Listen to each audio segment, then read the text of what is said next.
दोस्तों आज के इस वीडियो में हम बात करने वाले हैं कि 12th आर्ट स्ट्रीम से पास करने के बाद कौन से ऐसे मेडिकल कोर्स है जिन्हें आप कर सकते हैं। दोस्तों आप में से बहुत सारे स्टूडेंट होंगे जिनका सपना होता है कि वे आगे चल के मेडिकल के फील्ड में अपना कैरियर बनाएं, पर प्रॉब्लम यह हो जाता है कि आपने 12th आर्ट स्ट्रीम से पास किया है। दोस्तों मेडिकल के फील्ड में अगर आप करियर बनाना चाहते हैं तो मैक्सिमम जो कोर्सेज होते हैं वो PCB सब्जेक्ट आपके रिक्वायर्ड होते हैं, यानी कि फिजिक्स केमिस्ट्री बायोलॉजी सब्जेक्ट आपका होना चाहिए। लेकिन आज के इस वीडियो में आपको ऐसे कोर्सों के बारे में बताने वाले हैं जिसे अगर आपने 12th से पास किया है, कॉमर्स से पास किया है या फिर साइंस स्ट्रीम से पास किया है, फिर भी यानी कि किसी भी स्ट्रीम से अगर आपने 12th पास कर लिया है तो आप इन कोर्सों में कर सकते हैं और ये मेडिकल के कुछ टॉप लेवल के कोर्सेस हैं। तो आज के इस वीडियो में आपको बैचलर लेवल के यानी कि डिग्री लेवल के कोर्सों के बारे में बताने वाले हैं। इसके बाद इसका पार्ट 2 भी आएगा जिसमें हम आपको डिप्लोमा लेवल के कोर्सों के बारे में बताएंगे जिन्हें 12th आर्ट स्ट्रीम से पास करने वाले स्टूडेंट कर सकते हैं। तो आज के इस वीडियो में सिर्फ आपको बताने वाले हैं कि कुछ बैचलर लेवल के कोर्सेज जो होते हैं जिन्हें आप कर सकते हैं 12th आर्ट साइंस कॉमर्स, यानी कि किसी भी स्ट्रीम वाले स्टूडेंट इस कोर्स को कर सकते हैं। तो आइए आज के इस वीडियो को स्टार्ट करते हैं और बताते हैं उन कोर्सों के बारे में। दोस्तों इसमें पहला कोर्स आता है आपका बैचलर ऑफ ऑप्टोमेट्री। दोस्तों ये 3 साल का एक अंडर ग्रेजुएट कोर्स होता है। बेसिकली इस कोर्स में आपको आंखों से रिलेटेड सारी चीज़ें बताई जाती हैं, जैसे कि किसी को एक्सपेक्टिकल यानी कि किसी को अगर चश्मा बनवाना है उसके कंटेंट में कौन सा लेंस लगेगा, ये सारी चीज़ें आपको इस कोर्स में सिखाई जाती हैं। तो आप चाहें तो इस कोर्स को कर सकते हैं। दूसरा कोर्स होता है आपका BSc medical technology in radiography. यह भी 3 साल का एक अंडर ग्रेजुएट कोर्स होता है। बेसिकली इसमें एक्सरे वगैरह आपको कैसे करना होता है, ये सारी चीज़ें सिखाई जाती हैं।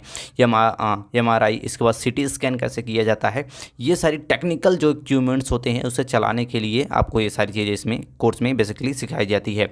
इसके बाद नेक्स्ट कोर्स आता है आपका BSc medical technology in radiography. यह भी 3 साल का एक अंडर ग्रेजुएट कोर्स होता है जिसमें आपको रेडियोथेरेपी और रेडिएशन थेरेपी के बारे में, जो कैंसर का इलाज करना होता है पेशेंट का, वो सारी चीज़ें आपको सिखाई जाती हैं। और नेक्स्ट कोर्स आता है आपका BSc डेंटल हाइजीनिक्स। ये 3 साल का आपका एक अंडर ग्रेजुएट कोर्स होता है। बेसिकली इसमें आपको डेंटिस्ट के जो भी इक्विपमेंट्स वगैरह आपको होते हैं, जैसे कि आपको कई सारे दांतों में आपने देखा होगा कि आज के समय किसी का दांत सही नहीं रहता है तो उसे डॉक्टर ठीक करते हैं, तो वो सारी जॉब भी आप पा सकती हैं। यानी कि दांतों से रिलेटेड जो भी चीज़ें होती हैं, अपने जो टीथ के रिलेटेड आपकी चीज़ें होती हैं, वो सारी इस कोर्स में आपको सिखाई जाती है। नेक्स्ट कोर्स आता है आपका BSc ओरोलॉजी टेक्नोलॉजी। ये 3 साल का आपका एक अंडर ग्रेजुएट कोर्स होता है। बेसिकली अगर इस कोर्स में बात करें तो आपको डायग्नोस्टिक और ट्रीटमेंट यूजनरी डिसऑर्डरी चीज़ें आपको इसमें सिखाई जाती है। नेक्स्ट कोर्स आता है आपका BSc operation theatre and anaesthesiology technology. ये 3 साल का एक अंडर ग्रेजुएट कोर्स होता है। बेसिकली इसमें आपको एनेस्थीसिया इक्विपमेंट्स के बारे में आपको सिखाया जाता है कि उसका यूज़ कैसे किया जाता है। तो आप चाहें तो आप इस कोर्स को कर सकते हैं। नेक्स्ट कोर्स आता है आपका BSc एनेस्थीसिया टेक्नोलॉजी। ये 3 साल का एक अंडर ग्रेजुएट कोर्स होता है। इसमें भी आपको एनेस्थीसिया से जो इक्विपमेंट्स होते हैं उसको सपोर्टिनेटरी करने के लिए, डॉक्टर की मदद करने के लिए आपको इसमें सारी चीज़ें आपको सिखाई जाती हैं। इसके बाद नेक्स्ट कोर्स आता है आपका BSc परफॉर्मेशन टेक्नोलॉजी। ये 3 साल का एक अंडर ग्रेजुएट ये भी कोर्स होता है।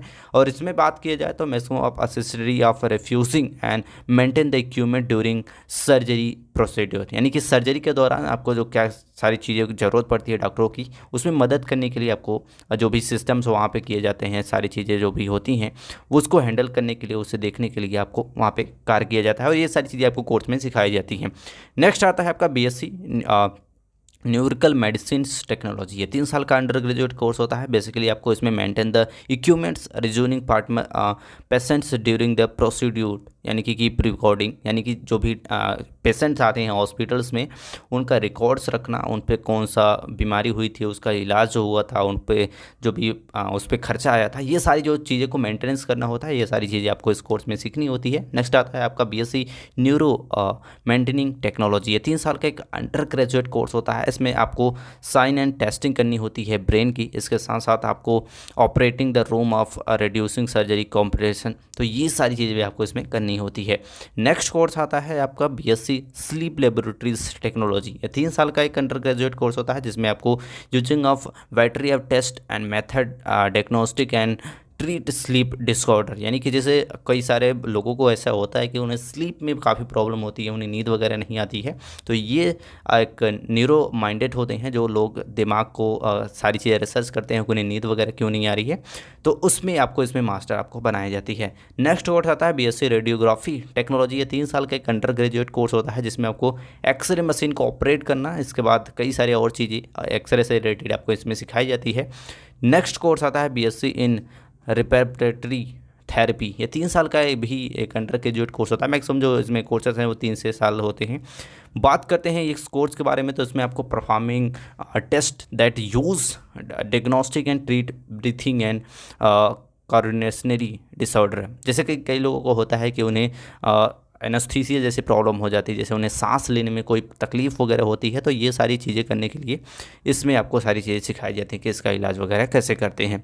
नेक्स्ट कोर्स आता है आपका बीएससी ऑर्थोपेडिक पैडिक टेक्नोलॉजी। ये 3 साल का एक अंडर ग्रेजुएट कोर्स होता है, जिसमें आपको assistant of surgery during the surgery placement treatment and surgery, यानी कि सर्जरी के दौरान कई सारे इक्विपमेंट्स की ज़रूरत पड़ती है डॉक्टरों को, तो उनकी मदद करने के लिए वो सारी चीज़ें आपको इस कोर्स में सिखाई जाती है।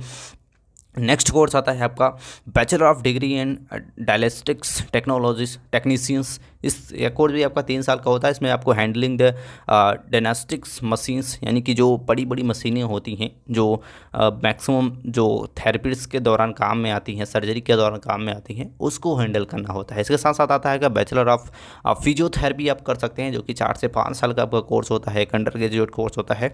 इसमें आपको rehabilitating a patient who has genetics defect of और डिसेबिलिटी कंज्यूमिंग एक्सीडेंट और एयरलाइंस। जैसे कि कई बार होता है कि कई सारे लोग फिजियोलॉजी तरीके से, यानी कि फिजियोथेरेपिस्ट के पास जाते हैं, तो ये सारी चीज़ें भी आपको उसमें देखनी होती है।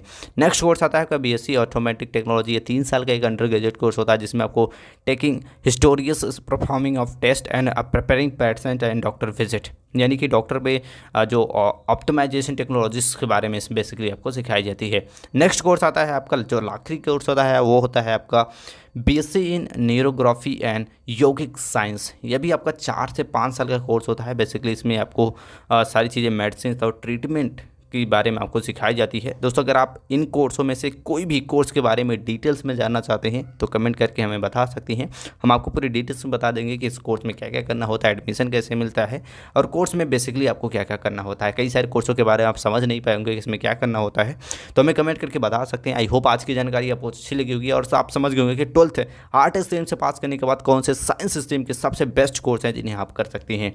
आई होप आज की जानकारी आपको अच्छी लगी हो। ऐसे वीडियो के लिए चैनल को लाइक और सब्सक्राइब जरूर कर लें। मिलते हैं नेक्स्ट वीडियो में, तब तक के लिए जय हिंद।